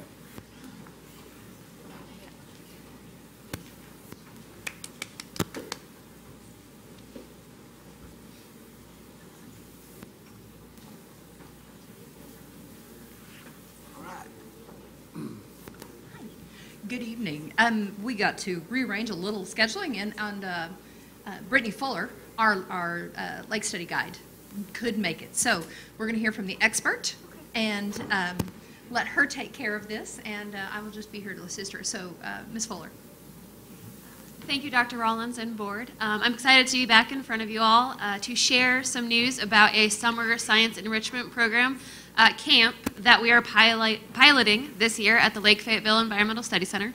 So this year we are running 2 back-to-back 2-day sessions for rising 4th graders. Our first 2-day session is being offered to rising 4th graders from Parson Hills, and then our second session is from Lee Elementary. Both these schools were identified for this pilot camp because of their proximity to the study center, as well as the opportunity for growth and enrichment that we saw for these 2 schools. So this camp will be offering these students, which we will be having 27 from Lee Elementary and then 29 students from Parson Hills, an opportunity to be introduced to some of the science curriculum they will be encountering in 4th grade, which is really focused on structure and function of plants and animals. So we will be using those concepts, and they will be using the natural setting to really explore these concepts with animals and plants that they'll be able to touch. So we'll be doing activities like looking at turtles and their anatomy, or external anatomy, we're not going on the inside, and then macroinvertebrates, so insects that live in the stream, And so we're hoping that this enrichment will offer deeper content knowledge, so when they go into 4th grade, they're more prepared for the concepts that they'll be encountering then. We are having from both schools a teacher help with the program, and in one case, I don't know if it's true for both schools, but it will be a 4th grade teacher, so there's a good chance they will be seeing this teacher next year. They'll be starting that relationship.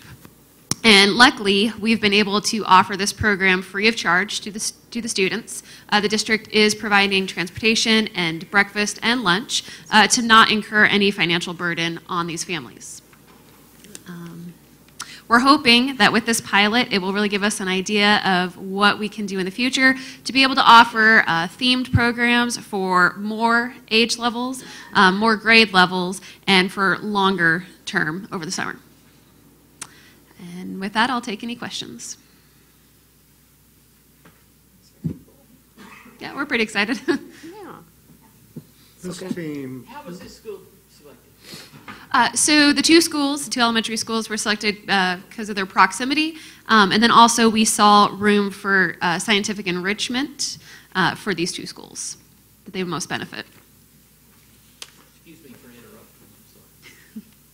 Board, you've seen this program grow and mature over the years. This team's doing phenomenal work.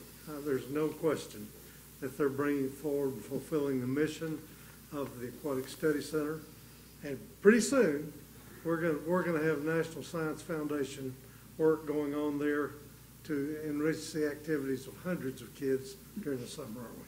Thank you for all y'all do. I appreciate it. That's great. Thank you.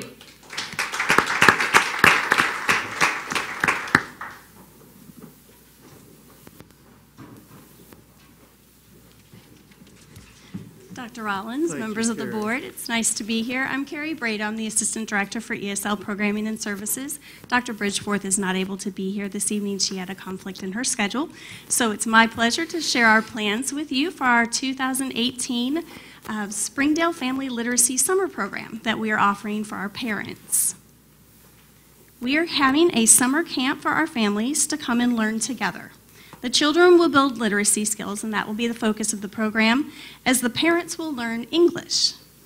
The children and the parents will complete projects and do activities together, and we will have free daycare available, as well as transportation for any parent who is needing it. The summer camp will run from June the 4th through June the 28th, and it will be in the morning from 8:30 till 11:30, Mondays through Thursdays. And the parents will choose what school they wish to attend. So they have signed up to either attend at the Elmdale Elementary Campus or the Jones Elementary Campus. Right now, at this moment, we have approximately 30 families that are signed up at each site. And so we are looking at approximately 55 to 60 students that will be served at each of those sites in addition to their parents that are showing up. Are there any questions? And that's what they serve. We will invite as many that are willing to apply as possible. We still have invitations that are out there for parents. If anyone is still interested, please go ahead and apply. We also have availability for daycare for growth. So if there is somebody that has, younger children, they can go ahead and sign up. We'll be more than happy to have them and take them in and give them some extra lessons with English, as well as helping our students with their literacy.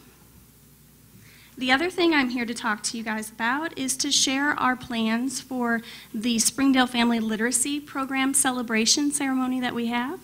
This will be on Tuesday, May 22nd at 9:30 at the Springdale High School Performing Arts Center. We will have performances by the George Elementary Ukulele Group, as well as the Turnbow Elementary Choir. And we will also have a Marshallese dance-off for some of our students across the district. This will be a great way for our students to show some of their other talents outside of academics. We will be hosted by Mireya Reith from Arkansas United, and we will have speakers. Of course, Dr. Rollins will do some speaking for us, as well as Mr. Owenby. We will also have Mayor Doug Sprouse there. I'll be there. You'll be there. And in addition, we will have a celebratory address by the consul from Mexico that's in Little Rock. He's going to come up here to share in a congratulatory message for all of our parents that are going to be able to walk across the stage. We're very excited to see all of our parents celebrate. How many do you expect? I'm not exactly sure. It's usually right around 200 that we have. So it just depends on how many are there. It's great. It's a wonderful program, and we're really looking forward to celebrating. How many schools are we in now? We have officially 15 sites, I believe. And so we will be expanding those sites for next year. Any other questions? Thank you guys for your time. Thank you, Carrie. Thank you. Mr. Jones, come run it. Thank you, sir. Dr. Rollins, school board, it is my great and distinguished honor to share with you the accomplishments from the multimedia department and the communications office for the school year of 2017-2018. We have a couple of different topics we'd like to talk about. First will be our classrooms. And Springdale District Television this year was able to produce 32 weekly shows, winning 45 awards and producing nearly 100 live events. And to talk about our other classroom accomplishments, please welcome Travis Sherman and Rochelle Nichols. Thank you, members of the board and Dr. Rollins. I'd also like to thank Dr. Brackett for continuing to support the arts and allowing these students to further their education, whether it's in the classroom or competitions throughout the nation. It definitely goes a long way. This year has been another incredible year, and here's just a glimpse at some of the things we've accomplished this year. We took our live broadcast to a whole new level this year, broadcasting every football, volleyball, and basketball game, as well as a district first, broadcasting a soccer game this year. In total, we have streamed more live events than ever before. In fact, tonight is our 100th live event. That's Central Junior High Choir, so it's pretty phenomenal to see what they're doing. Our students have received 70 awards this year, including Top Broadcasting Program for the 8th consecutive year and Top Film Program for the 2nd consecutive year. I'm proud of everything we represent and the opportunity to shape young artists, and I would like to personally invite you to our end of the year banquet tomorrow night at 6 p.m. at the Dr. Marsha Jones Performing Arts Center at HAR-BER, where you can actually get a firsthand look at some of the content that our students are producing. Thank you. Dr. Rollins, the school board, thank you for having us here today. One of our biggest highlights probably this year is, just kind of wrapped up competition season. We're kind of still in it though. And at Arkansas Scholastic Press, we walked away with 22 awards, including first place for on-site video production. Another highlight was receiving 2 Pillars of Excellence from the Mid-America region of the National Arts and Television Sciences, and also receiving a national nomination for a national pillar from the same organization. So on Bulldog TV, we strive to not only highlight the importance of our program of study, but also academic importance. For the last 2 years, seniors have applied for the Northwest Technical Regional Honor Cords and have received them. And this year, this week, 7 more of our seniors in Bulldog TV will be receiving those honor cords. While we're proud of our success, my kiddos and I are quite aware that we didn't get here alone. Thank you to our school board, Dr. Rollins, Dr. Cleveland, Dr. Smith, Dr. Slocum, Dr. Joe Rollins, for all the support. We're very thankful for Kelly Hayes and the people in the business office. We are very thankful for Olivia Reed, Esmeralda Juarez. Thank you to Trent for his support, Seth and Dustin, who are behind me somewhere, and Kelly Williamson. And the continued support just goes down. All our principals, Mr. Jinks, Mr. Gladden, Eichenberger, Myers, Spot, our counselors, our office, even the custodial crew. Miss Laura Treat, Miss Maria Panada, who know our kids and love our kids and are the first ones to hold them accountable for everything and anything. They're all instrumental in everything we do, including Mr. Button, who runs all our audio for our live feeds that we do from the PAC. And I always get up here and I always talk about an aha moment. I think I've always done that when I'm up here.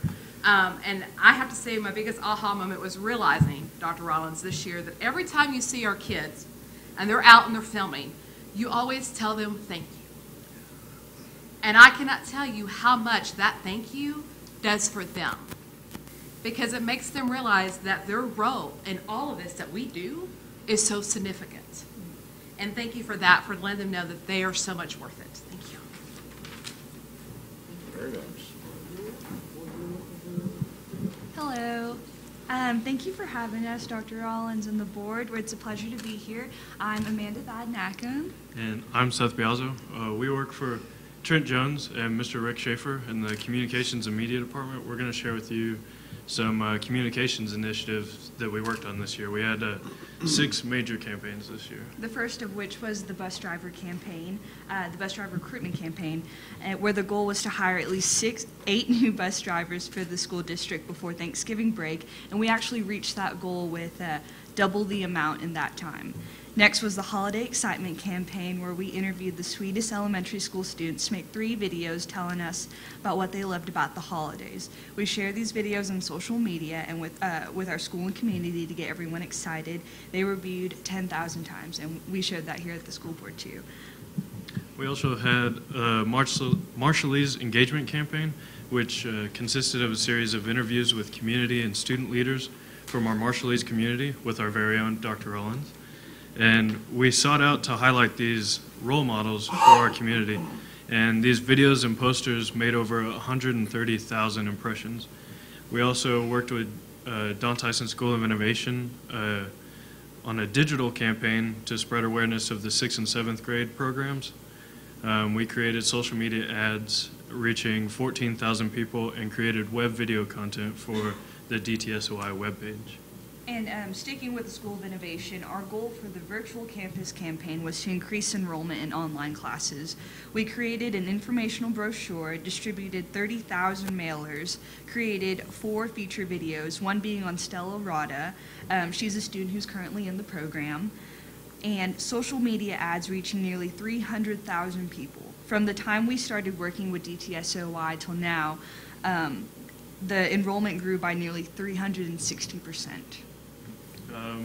In our last campaign we're currently working on, we're in the middle of a teacher recruitment campaign, which will continue through the summer. We're advertising on multiple outlets showing our culture of our school district and how the most important investment we can make is putting high quality teachers in front of our students. Thank you. Thanks. Hello, I'm Dustin Mapes. I work in the media department with Trent Jones and Rick Schaefer. I've been working with the school district since September, and I'm very honored to be a part of this team. I'm talking about live events today. Live events is a huge part of what we do.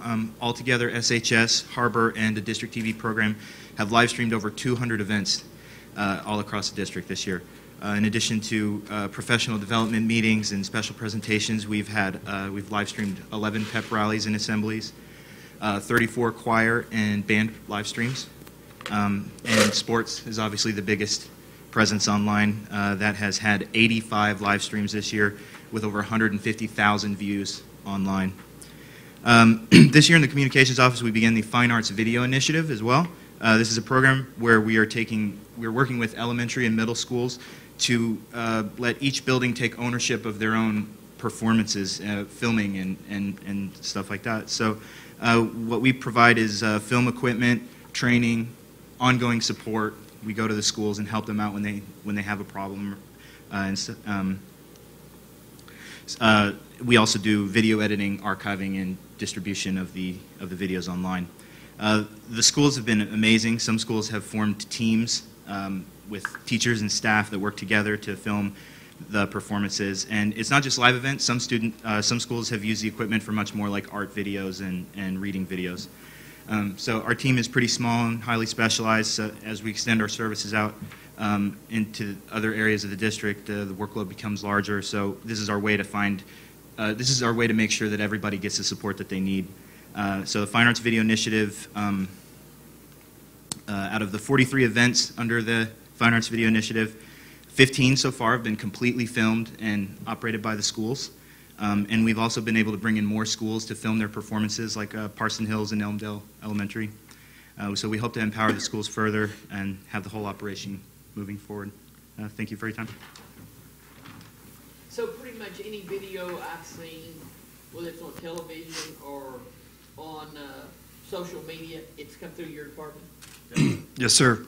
Yes, sir. And what we're really proud of, to put this in conclusion, this team behind me motivates me every day. As you know, May is a great example of the great work that happens here in the school system, and we are very proud to be interwoven in the fabric of all of that.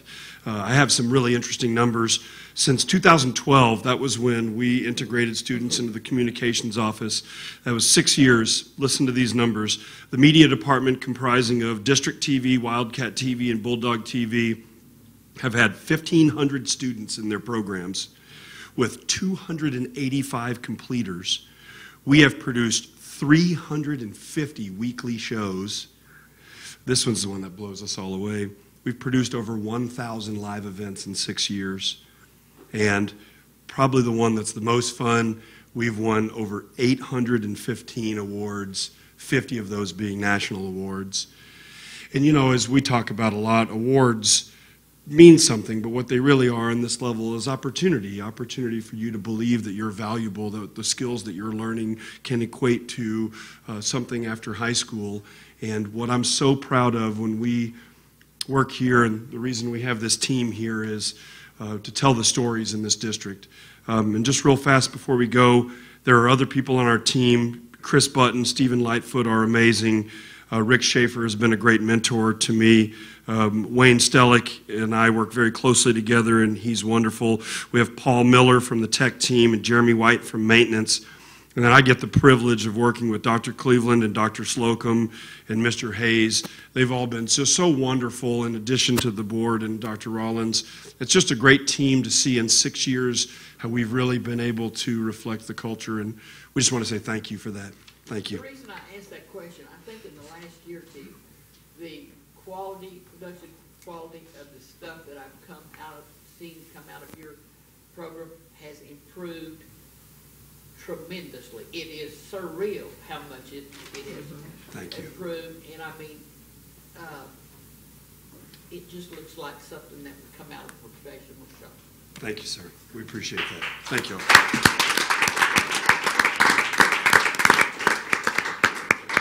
Trent, I have a question, a burning question. Are you going to do another back-to-school video with Dr. Rollins singing and getting on the school bus? Okay. My, be still my heart. Megan's involved, I can only imagine. Oh, goodness. He's outstanding.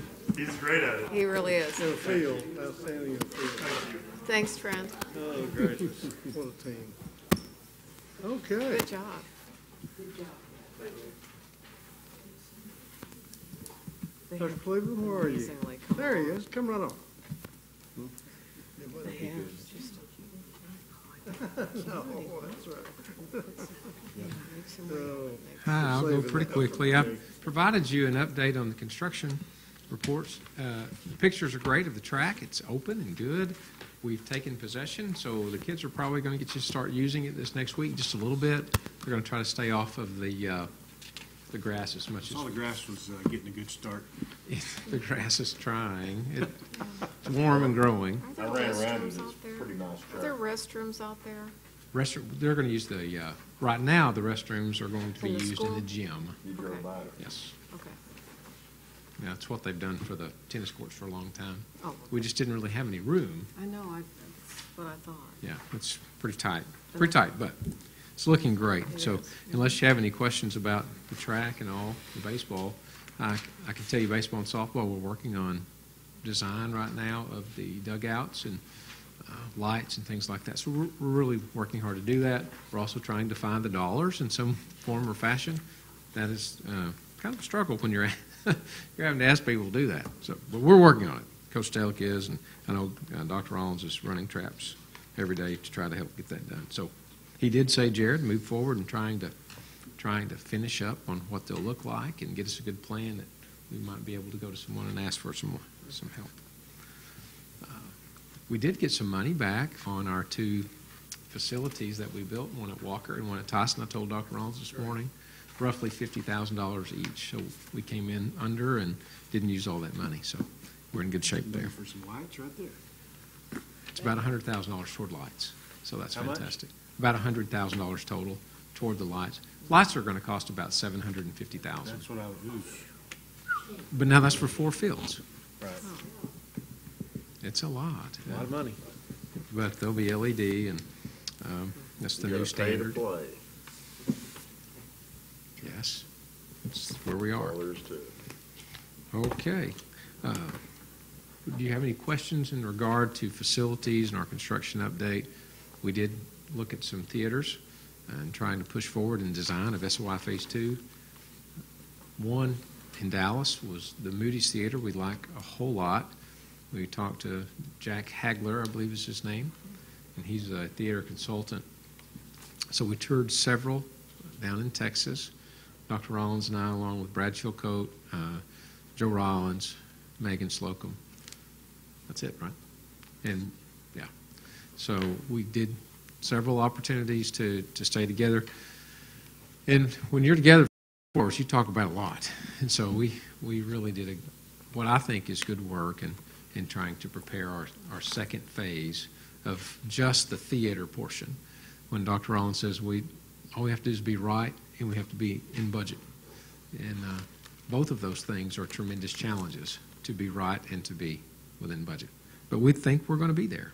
I don't think we failed in how many years you've been here, Dr. Rollins, in being right and being on budget in the past work that he's done. So we're challenged every day to continue to do that. Okay. The second item that I'm responsible for is the 20-acre parcel of property that's located on the intersection of Don Tyson Parkway and George Anderson Road. I believe you're familiar with the property. We've talked about it for months and months. We thought we had an opportunity to sell some property that we have, take those funds, and almost pay for this Don Tyson property. It's $800,000, and it would be from Philip Taldo and his company. I do have a resolution if you'd like to entertain purchasing the property for the board to review.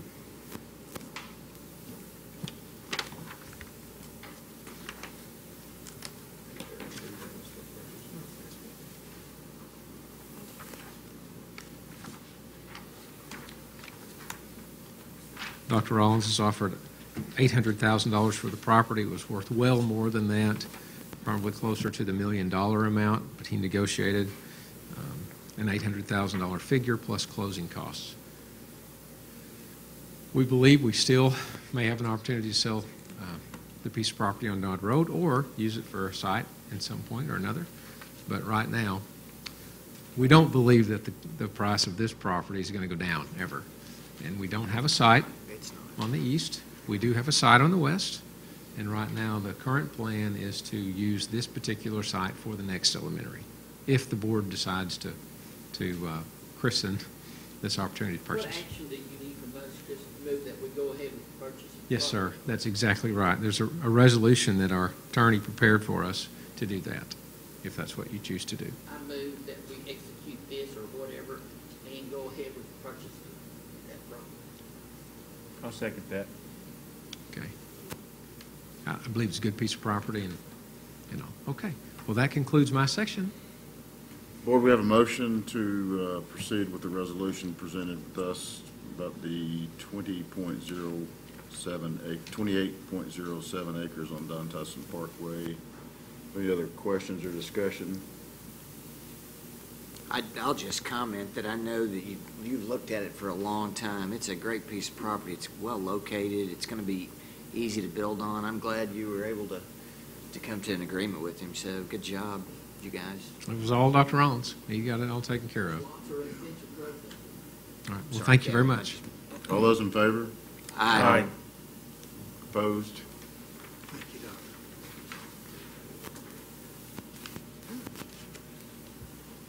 Yep. I think so. All right. Mr. Hayes, you ready? Good evening, Board. Dr. Rollins. The first item that I have for you this evening is just the building projects update.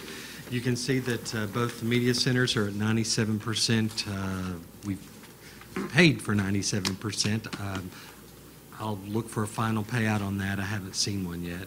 And then on the SHS, I believe it's a little bit further behind, about 92%. So be happy to answer any questions. I know I did get another payout this month for the SHS athletics, so it is drawing to a close quickly. If there are no questions on that, then the next item that I have for you this evening is the 6B budget. Board, in order to comply with federal regulations, we have to seek board approval of a preliminary 6B budget. And when I say 6B, this is the federal funds that we receive for students with disabilities. And so this is a preliminary budget. As you can see from looking at it, we use all of the funds we receive in 6B, or roughly $3.8 million, to pay for some of the salaries for our students, to serve those students with disabilities. I believe this represents like 40 of our staff members. We have 150 staff members working with our children with disabilities. The majority of our funding is done through state and local dollars, but we also use this federal fund as well. So be happy to try to answer any questions you have, but this is pretty much like we had last year, just updated a few of the numbers, but it's pretty much par for the course. We need a motion for this. Please. Right? Well, I will make a motion to approve the preliminary 6B, it's preliminary, right? Yep. The preliminary 6B budget for special ed for the upcoming year. Yes. Second. So we have a motion from Mr. Hutchinson and a second from Mrs. Cook. All those in favor? Aye. Opposed? Thank you very much for that. The final item that I have for you this evening are the financials for the month of April. Once again, things are looking good. Of course, this time of year I get very nervous because on our revenue reports you can see that we still have quite a few dollars to collect. Typically, we get heavy tax settlements in May and June that hopefully will be just fine this year as well. As y'all know, the tax statements went out in the spring several weeks ago, and so typically we get some pretty large tax settlements over the next couple of months. So once that comes in, our revenue side, I feel really good about it. We're slightly ahead of where we were this time last year, so it's looking good. On the expenditure side, the converse, is that the right word, is true. In other words, we're a little behind where we were this time last year. That's good. So 2 more months and I'll be in the clear. Be happy to answer any specific questions you may have, though.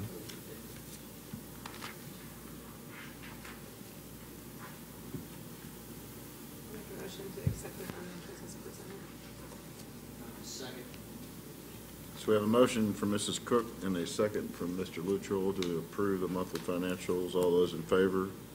Aye. Opposed? Thank you, Kelly. Made it another month. Thank you. Thank you, Kelly.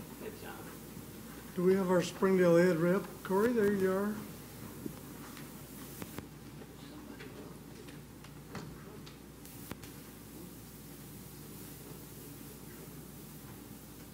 Congratulations on your recognition. Thank you very much. Great. Thank you. Well, our school year is coming to an end, and as I think most teachers do, I've been looking back and reflecting on the year and on SEA's year, and I feel like it has been a very successful one. And I just want to thank you all again for allowing us to be here with you all each month and keeping our pathways of communication open. So, yeah, I think it's been a great year. We have, since our last board meeting, we had our event, Public Educators Unite, and I am just thrilled of the success of this event. We had Representative Letting was there, and Representative Jeff Williams was there in attendance. There were teachers and administrators from Rogers, Bentonville, Springdale, Fayetteville, Huntsville, and Decatur who came. And Dr. Cleveland was able to be there with us, and he spoke a little bit on mental health and the mental health aspect in our schools and how we can improve that. So we enjoyed having him. There were about 100 people in attendance, and the media was there.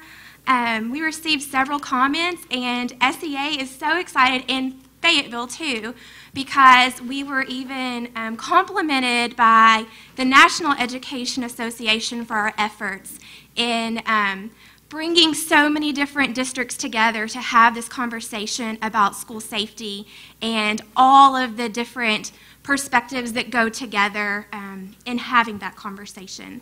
And I really hope that this will spark a flame in Arkansas to make people more aware of funding for public education and the various issues that go along with school safety. It's not just a gun issue. Teachers know that it is diversity, it is mental health, teaching students from trauma. All of those things go together, and I hope that we were able to make some people aware of all of that. The other thing that SEA worked on the past month was our school board endorsement. And that process starts with a questionnaire from the Arkansas Education Association.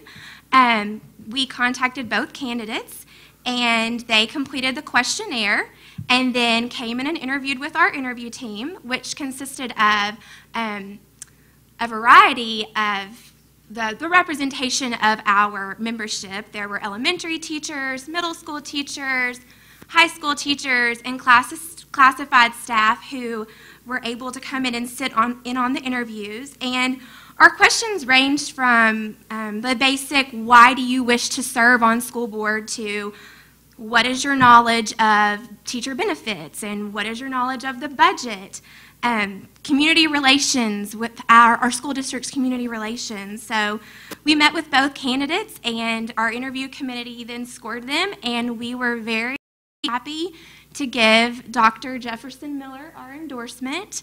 Our committee felt that he was very qualified, very professional.